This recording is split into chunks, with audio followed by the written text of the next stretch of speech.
Na kągi, sveiki visi, čia aš, net nežinau kas aš toks esu, bet leisiu jums šitą klausimą sugalvoti koks mano nikas. Bet galėsim, einame prie reikalo, tai aš susigalvojau tiesiog pafilmuoti YouTube naują video, galvoju čia naują kampą ir taip toliau. Biškį video info apie kaip gauti nemokamai apie 5 eurus, tai man užtruko 2 dienas, aš čia susigau šifau, bandžiau kažką daryti, kviečiau žmonės, tiesiog jums pamokinsiu jūs. Ir tuoj parodysiu, ką aš gavau už 4,50 eurų. Aš tiesiog gavau šitą lipduką iš to svetainės surinkau už 600 taškų, tai yra kažkur 2 dienos darbo. Jeigu normaliai dirbsite taip kas 2 valandas į dieną, tai tikrai labai lengva jo pasimti. Man užtruko 4 valandas kažkur ir aš tada gavau 5 eurų. Tai ką, pirmą turite nueiti į atsigošofo.com ir jums išmes va tokį svetainę. Matote. Čia turėtų aišku suktis, bet vieną žodžiu čia man kažkas blogai. Spaudžiame dešiniam viršum kampe Singing to Steam.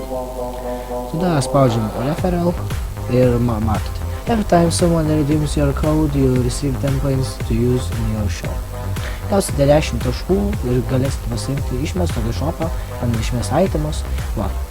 Tai aš numesiu savo linką šitą į descriptioną, kaip jums tai padaryti ir dabar ką jūs turite padaryti. Suvesite mano kodą ir turėsite 25 taškus. 25 taškus išeina kažkur 25 centų nuskamas. Tai tiesiog paskui jūs norėsite, jeigu jūs norite tai daryti, tai tiesiog nusikopijuosite šitą linką ir jį dalinsitės visur Facebook'e, ten kur norėsite, kad tik tai kiekvienas žmogus, jeigu prisijungs per jūsų linką, jūs duosite 10 taškų. Kita svetainė, kur aš norėčiau pasakyti, tai yra trade.socialsgaming.com. Nežinau kaip ištarti, aš nemoku anglų, nežinau.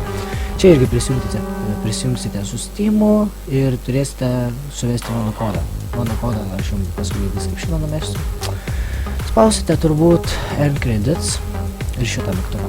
Tai jūs išmes vėl, aišku, čia 10 kreditų gaunate visur. Tada gausite savo trade šitą ref linką ir visur postinsite vėl Facebook'ose, drauguose, kur norėsite. Tai kol kas žinau šitus 2 saitus ir tiesiog norėčiau padėkoti, kad žiūrėjote šitą video. Dar turbūt norėčiau priminti, kad sukūriau naują ref linkų laisvai dalinimosi grupę. Tai šitą grupę irgi numesiu Facebook'o į savo descriptioną YouTube'ės ir tikiuosi subscribinsit mane, nors aš čia pievas jau apšiai šnekų ir norėsite sulaukti antrą epizodą. Tai ką, čia aš buvau apšiai užduoti, kad man kokį niką sugalvokit ir sėkmės.